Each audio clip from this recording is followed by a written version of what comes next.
Hey everyone, Eric with 17 Shard here. Rhythm of War is out and holy crap, there is so much in this book. Like, so much happens. Tons of amazing character moments, lore, and just, wow, that's a lot. So I pretty clearly had to go through some of the most amazing, crazy moments in this book. I had to do this right now. Now, this video is not intended to be a complete list, and there isn't really an order to these. Well, okay, maybe a little bit. Put your comments below on some of your favorite crazy moments too. I'm really excited that this book is out, and so I'm pretty high energy right now, so yeah. Oh, by the way, this video has massive spoilers for Rhythm of War. Like, seriously, I mean it. I am going to spoil parts of the ending, like, immediately. It's massive spoilers. Please do not continue this video if you haven't finished the book. I mean it. I'm just gonna wait here awkwardly for a few seconds so you can get out of here, okay? All right? All right, so you finished the book? All right, cool. Let's get right into it. Oh, Cosmere spoilers too. Yeah, hey, that's kind of a thing. So once you finish the book, I think the absolutely craziest thing in the whole book is, of course, number one, Race dies, Taravangian becomes Odium. What? Like, I didn't expect this to happen at all. I was always the kind of person who was like, you know, I don't think Race is gonna even die in book 5. And, you know, I always thought book 5 would be really bad, and lots of our characters will die rather than a big win. So we get to Rhythm of War, so much happens, it's ridiculous, and then just Race dies. Nightblood killed Race, the Vessel of Odium, and apparently Cultivation was hoping that Taravangian would get this into motion. What a bunch of crazy 5D chess that Cultivation is doing, because the passion and the emotion that he feels, I just love that, especially because there's always that theory that, oh, you know, Taravangian's emotion is going to be the one to save us all. And that has a pretty new meaning this time. Now, note here, Race was talking to Dalinar that he was doing everything on Roshar to prepare for the real war, the greater war of the Surges. And Taravangian is absolutely crafty, and he's gonna go save the Cosmere, cause of course he would. He always thought being a ruler is to take the burdens of the peoples to do what needs to be done. It's just terrifying. Absolutely terrifying. Are you scared about book 5? Cause I am. Who's Taravangian going to choose as his champion? Because I think it's going to be not someone who our heroes suspect. Odium's different now. It's going to screw them over real bad. And will Cultivation be helping him with the power? What's Cultivation's motives like long term? Will Taravangian betray Cultivation? It's insane. Oh, and don't forget, Taravangian just like mind-wiped Hoid for a bit. Hoid's the person who knows the most of what's going on, and Hoid just has no idea. How much did Taravangian alter with Hoid? Oh man, this is gonna be really bad. Number 2, we chose. This moment gave me so many chills when Maya belted out "We chose" at the trial. Oh man, it's so good. The Spren, along with the Radiance, they chose to break the bonds and end the Radiance, and they did it together. It's just interesting because we discussed this after Oathbringer's release on Shardcast, and we thought, you know, the Spren have to be involved, right? And even though we sorta theorized that, this moment was still so awesome, and it worked so great for me. Maya just actually using her voice, awesome. And there's a ton of stuff going on with the Recreants in this book. Kalak says Deadeyes just didn't exist pre-Recreants, so the Spren didn't even know what was exactly going on. And they didn't know what was going to happen. There are lines about how Ba Edo Mishram's binding, which stole the Singer's mind, wounded all of Roshar, and the Spren too. It affected the sibling. Wow, that is going to be a podcast for sure. Number 3. Thydakar. So, this one's a little subtle, and I didn't notice it immediately on my first read, but we do actually now know Thydakar's identity. And so let's look at a few quotes here, Just, for kicks and giggles. Chapter 82 of Rhythm of War says, and Mraize is saying this, our master Thydakar has an affliction similar to that of the heralds. He needs access to a herald to learn more about his state, so he might save himself from the worst of its effects. So that kind of says, hey, cognitive shadow, right? And then at the end, in chapter 115, Shallan's confronting Mraize. Mraize says, you make an enemy of the most powerful organization in all the Cosmere. And Shallan says, I think we can handle you. Perhaps. Can you handle my master? Can you handle her master? Thydakar? Shallan guess. Ah, so you've heard of him. The Lord of Scars, Wit calls him. Also, Wit says to tell him, deal with your own stupid planet, you idiot. Don't make me come over there and slap you around again. Offworlder? Cognitive shadow? Lord of Scars? Wit slapping someone again, which we've only seen him do once. It's frickin' Kelsier. Kelsier made another organization with himself in charge across the whole Cosmere, and the Ghostbloods are not nice. I think Kelsier is firmly in the realm of, hey, you lived long enough and now you're the villain. Brandon always said that cast in another story, he'd be the villain. I can't believe Gavilar in the prologue of Way of Kings is like, oh yeah, Kelsier, you're too late, because he literally names drops Kelsier and Restera's Who's Kalak. Incredible. And remember, Mistborn Era 2 is between Stormlight 5 and 6, so that just has so many implications. And I just want to read you this word of Brandon back from 2015, where CC Stat asks, if Kelsier, when Vin knew him, were to join one of the Rosharan secret societies, which one would he choose? And Brandon says, he would become part of the Ghostbloods, most likely, and would be in charge of them within a year. Yeah, I bet he would. 4.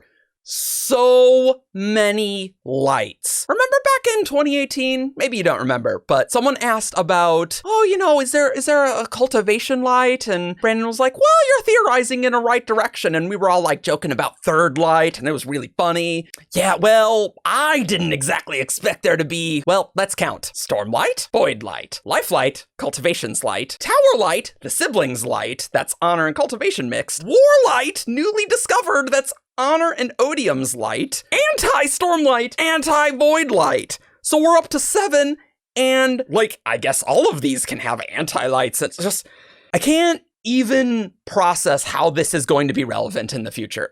All this anti-investiture is such a huge deal. We can kill Spren, we can kill Void Spren, Fused, Heralds, Gods? This just has insane implications, and I just can't even with this. The war has gotten real, and it's definitely gonna affect everyone, especially with frickin' Teravangian involved. Oh, and Gavilar somehow had his frickin' sphere of anti-void light, and he was like, hey, yeah, don't let them find it. Kelsier, how did he get it? How would we have ever guessed that black sphere was anti-void light? I don't even. And Lift metabolizes things directly into Life Light, but how's Tower Light and War Light going to be relevant in the future? I mean, I guess we kind of know about Tower Light, but it's in your theory. But War Light, how's that going to be used? I don't know. How's it going to be relevant to the magic? We'll just have to find out. Number 5, the sibling. So, the sibling was kind of a big deal in this book. We saw Urithiru light up, and it was awesome. Navani's the sibling bondsmith, and I just found that scene so cool. Swearing that the sibling making Tower Light again with Navani, and Navani just flushing the void light out of the system, and so good. Sibling doesn't really like Navani using Fabrial, so I don't really know what's gonna be going on with that. But I mean, I guess we'll see. We'll get to see lots of the sibling. Number 6, Ishar, his experiments, Nightblood and the Honor Blade clashing. Okay, that's more than one thing, but whatever. So Ishar's totally insane. He's just like,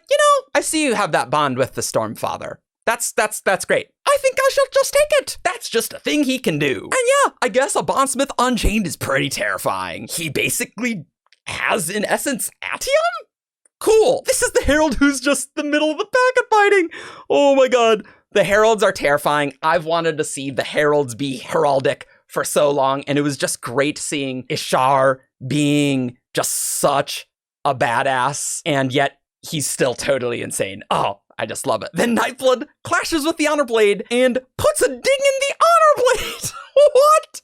So I guess that's nothing compared with, killing a vessel or something. So, whatever. And don't forget the crazy crap Ishar's doing with Spren. Brandon's just like popping this at the end of the book. Ishar's trying to pull them into the physical? What? Why? What? So I guess Ishar sent the Takari, because he can just send people into Shadesmar. He sent the Takari caravan in part 2 into Shadesmar to beat up Spren to get Spren candidates for this. But where's that story thread go?